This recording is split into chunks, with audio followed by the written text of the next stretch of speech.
kehidupan Tuhan Yesus nih. Tapi sebelum itu, kita perkenalkan dulu gak sih? Saya Rium. Saya Rachel. Saya Michelle. Dan saya Kenzo. Kami dari grup 4 mau membahas tentang siapa saja si tokoh yang diselamatkan Tuhan Yesus. Sebenarnya, Tuhan Yesus itu siapa sih? Kehidupannya bagaimana ya? Jadi, Yesus itu sebenarnya anak Allah yang dikandung oleh Bunda Maria. Pas itu, Maria sedang di Nazaret dan diberitahukan oleh malaikat Gabriel kalau ia akan mengandung dan melahirkan Yesus. Saat waktu telah tiba di Bethlehem, Yesus lahir dan dibaringkan di palungan. Loh, kenapa di palungan? Kok gak di rumah sakit aja?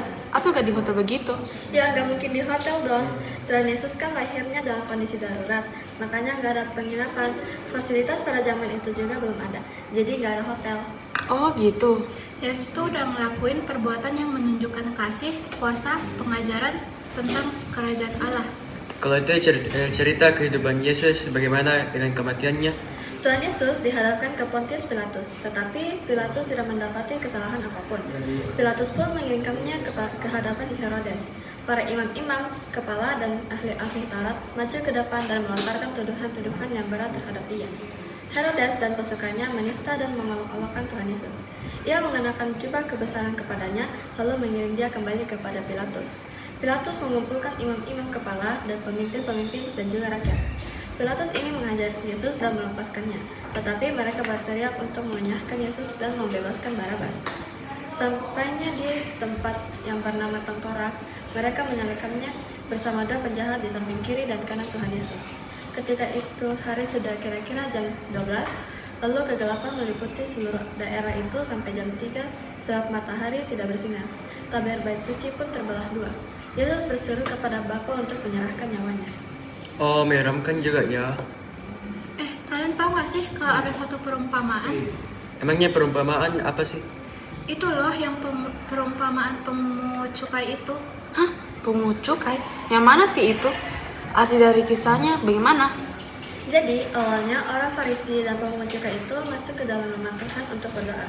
Orang Farisi berpikir dia lebih baik daripada yang lain dan tidak terlalu peduli pada orang lain. Pemungut cukai itu berdoa agar Tuhan mengampuni dosa-dosanya.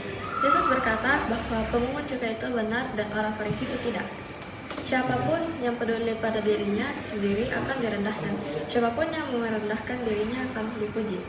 Arti dari perumpamaan ini adalah Tuhan tidak menyukai sikap orang-orang yang merasa bahwa mereka lebih baik dari orang lain hanya karena mereka melakukan ritual keagamaan. Karena kebenaran sejati berasal dari hati sejati yang mengaku membutuhkan kasih Tuhan.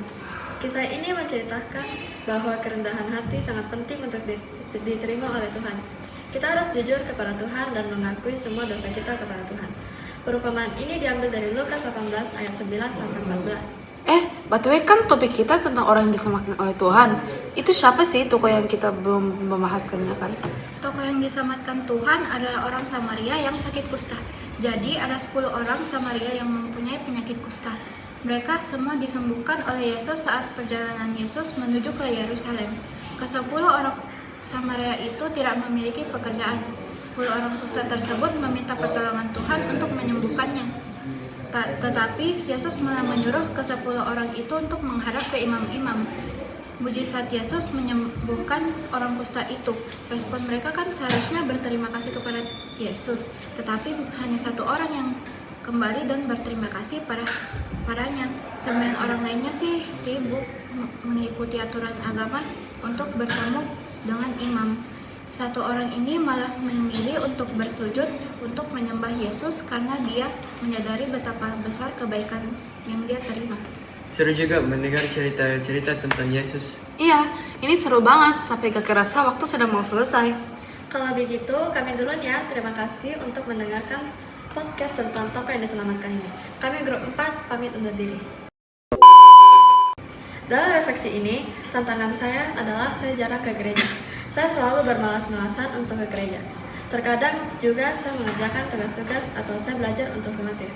Cara saya mengatasinya adalah saya harus melawan kemalasan saya agar saya bisa ke gereja.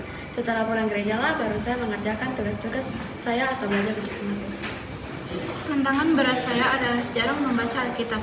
Saya selalu lupa atau malas untuk membaca Alkitab.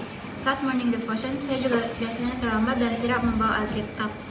cara mengatasi masalah ini, saya bisa datang lebih tepat waktu, membaca Alkitab dengan sering, atau mempunyai waktu tersendiri dengan Tuhan. Tantangan terbesar saya adalah berhenti menghakimi orang lain yang berbeda dari saya.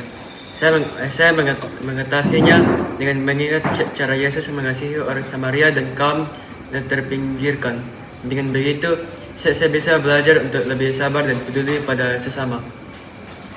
Tantangan besar yang sangat sulit bagi saya untuk mengendalikan adalah rasa kesombongan, karena saya selalu menunjukkan kepada semua orang bahwa saya lebih baik dan lebih besar daripada orang lain. Oleh karena itu, Yesus memberi saya sangat banyak kesempatan untuk berubah.